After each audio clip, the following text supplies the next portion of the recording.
If you're a designer in August 2026, you must be feeling a lot of what I'm feeling today, fed up with AI. And this is the reason why I'm taking the risk of recording this video. I'm going to speak with a lot of honesty, unfiltered, about my experience of the last 5 months since February 2026. After months of experimentation, of using Claude, Codex, Figma's AI tools. And I want to echo a lot of sentiments many of us had, but are too afraid to share because we don't want to sound like, oh, we are not AI forward. Well, I'm not afraid of this perception. If you look at any other video on my channel, I have been exploring every possible AI tool for designers. And in spite of all that, I have feelings that I want to talk to you about today because in a lot of conversations that I'm having, I'm recognizing I'm not the only one having these feelings and conclusions and recognitions. So, two things inspired this video.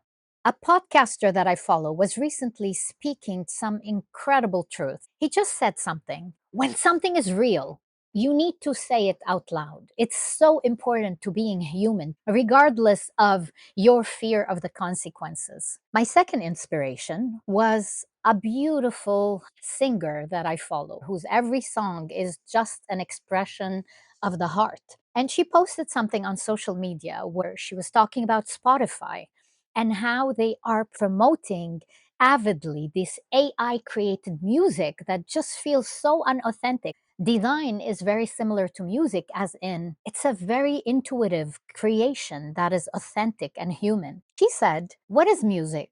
Music is those moments, those real, authentic moments where a human being felt something. They felt something so deep and they expressed it and it reaches somebody else's heart. And it really hit me because that's the way I feel about design. Some of the most beautiful things created are coming from that human original experience. So let's remember what happened for designers in 2026. AI is not new, but somewhere in February 2026, things shifted significantly. Suddenly, AI companies are releasing every week in competition features to show that they are more superior. For designers, suddenly, there were tools out there that claimed they could replace designers and do the work that we do. In that panic of economy, of global war, and the only reason I mention these things is you would not be seeing the full picture if you think things are separate. Technology is only one piece of the puzzle, and what happens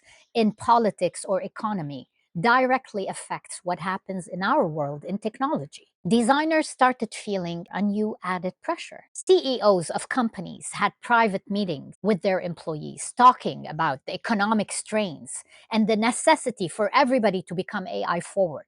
Because if you're not AI forward as a company, you are not showing progress and you will naturally lose. So that pressure cascaded down. Naturally, it reached designers. This is when we all started scrambling. So I personally embarked on a journey of learning, of exploring every possible tool, trying to come to a sincere workflow that allows me and my team as designers to produce quality work faster. And this is the very overlooked word that is often missed, quality. Because do you know what AI is good at? AI is good at quantity. AI is good at speed, but how about quality? Well, they've been claiming quality is improving, right? First, it was Sonnet. Then it was Opus. Then came Fable. And we all were impressed and running to explore them as they came out. But in August 2026, I don't care what you call it. I don't care how much better it is from the previous model. Still, it's AI slop. And I'm going to tell you why. I'm not sure if you're seeing the many recent trends on YouTube. AI slop, use this skill, it will become great work. It won't be AI slop anymore. Well, I don't know if you believe that, but please try it and see. I don't think you can solve for AI slop because by definition, AI is patterns. Again, this is part of my disclaimer. Nothing that I'm saying is black and white. I'm not saying AI is not good. No, over the last few months, AI has been wonderful at helping me and my teams to get to things faster. It may take me days or weeks to research a specific feature or to analyze findings which I need as a designer in order to come to conclusions and decisions about what to create. AI is perfect with that. It can synthesize, analyze, summarize. If my product manager gives me a whole PRD full of requirements, AI is a fantastic place to summarize, make sense of that, and get started. But where I want to draw the line is creation, something new, something exquisite that touches a deep part of you as a human being. If your purpose is human beings, what makes a human choose a product over another, it's that joy, that thrill, that engagement, that little difference you create for them when there's 100 products that look the same.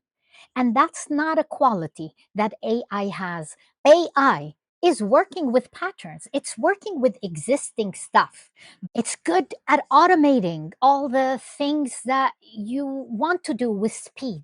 When you want quality, when you want to trigger human emotions, when you want something new, creative, unseen before, this is where humanity matters more than ever. AI is a tool that could get you there faster, that could show you all the bad solutions out there so you can come up with something original and creative. And that is what I've seen over the last few months. It doesn't matter whether I use Claude Design or Claude Code or Codex or Figma's AI agent or Figma Make. Whatever we use, it's just repeating the same redundant information. It's seen everywhere. It's pulling it, repeating it. And that's fine for a first pass, for a proof of concept, but not for the final product that I want to sign my name on. And now, this is where I want to ask you a question and challenge you to go to your most human space and answer. How do you feel when you see work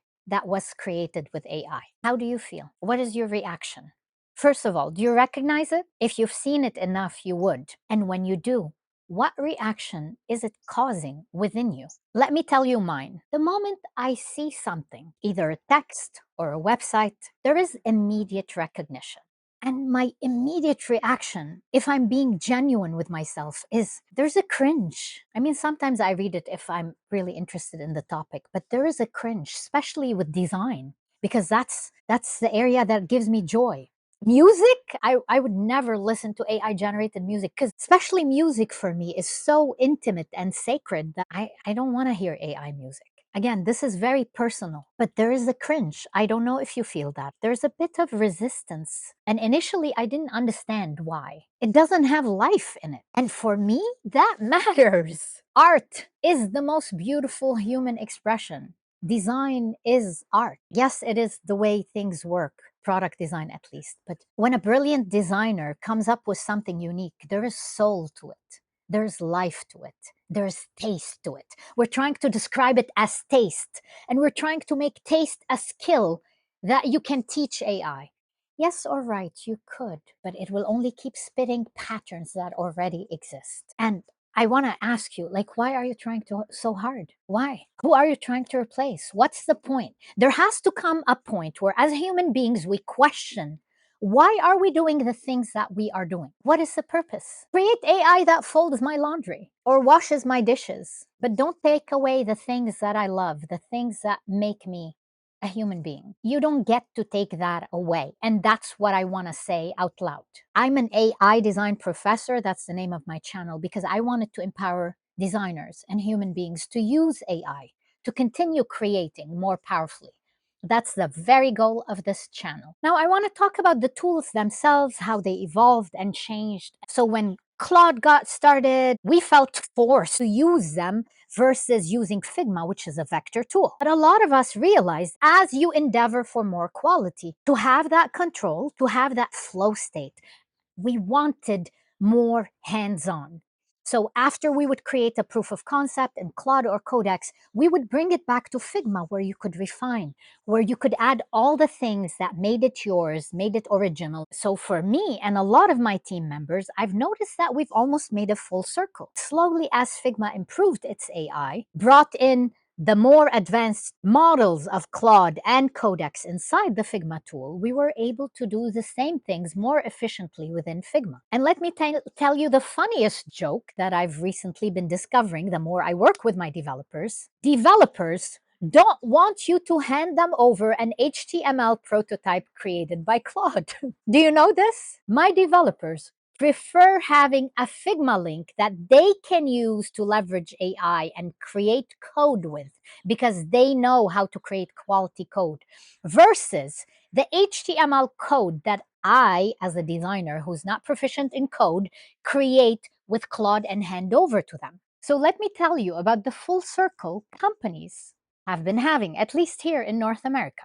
Companies want to be AI forward. This is how they're selling their business. Good. We understand all that. So, how does that cascade on the employees? You get pressure from your senior leadership that you need to use AI. Everybody needs to use AI. And people are looking at their usage, how much usage you're having. And the employees that had the higher usage, for a few months, they were looked up to as, wow, these are the powerful employees. They are AI forward. They're using AI. We need to follow suit and do like they're doing. Now, a few months down the line, when a company has paid $1 million to Anthropic on top of their developer and designer salaries, the conversation shifted a little bit. And now your manager is no longer interested in you having the highest spending of AI in your company. They started capping your spending. You can only use this much AI, which brings me to the ugly reality. For months, you've been forced to change your workflow, to start using AI for everything. And now you have to cap your AI usage because your company cannot afford it. So I'm asking, when are we going to wake up and stop paying Anthropic for what we're paying our employees to do? Do you have any measurable ROI, return on investment, that what you're paying Anthropic is worth it? When are we as human beings going to wake up and just stop going with hypes and trends? So, how can AI help designers? Can it help us? Yes, it can. There's a lot of ways that I've already showed you, and I'm planning to create a detailed video for you on all the possible ways you can still use AI in the UX process, just to enhance your every steps, to empower it. But the biggest conclusion is it helps you with research. It helps you with digging through anything that needs synthesizing or analyzing, getting started from a product requirement written by your product managers to doing research on the web on your behalf, doing comparisons, to giving you starting points and patterns and proofs of concept. Fast delivery of things you don't have time to do, and automating tasks that you don't want to do, documentation, annotations. It is really good with all these things, and you should continue to explore it and figure out where it helps your process. You need to, you and I need to. We can't say no AI. We can't. It doesn't matter how we feel about it because this is how the world is going. And to keep our jobs, we need to be AI forward and we need to know how to use it in the best way possible. But what I want you to know at heart and feel heard of, if you're feeling everything that I'm feeling, if my talk today, you stuck through this monologue and it spoke to you, is because it's real from somebody who is using AI. As human beings, what matters to us, what touches us, what creates the deepest experiences for us comes from our humanity, from something very, very, very deep inside of us, the life in us, not the patterns and the thoughts and the ideas we've gathered. AI can replicate that, but it cannot replicate soul, life, that thing that when you see, you feel, that moves feelings and emotions in you in a very deep way. That's the music that touches us. These are the creations that inspire us. This is the quality that designers brought to products. I hope what I'm saying resonates with you, or at least gives a voice to a part of you that you have not allowed to say things out loud, whichever way it is, even if you think I'm completely wrong and delusional. If you stuck with me this far, I would love to hear what is true for you. Please share it with me in the comments because I do this for human beings. And like I said at the very beginning, everything keeps changing. So what I'm saying today may change a few months later, but I think the core of it still is true and will remain true. Thank you so much for letting me share my truth.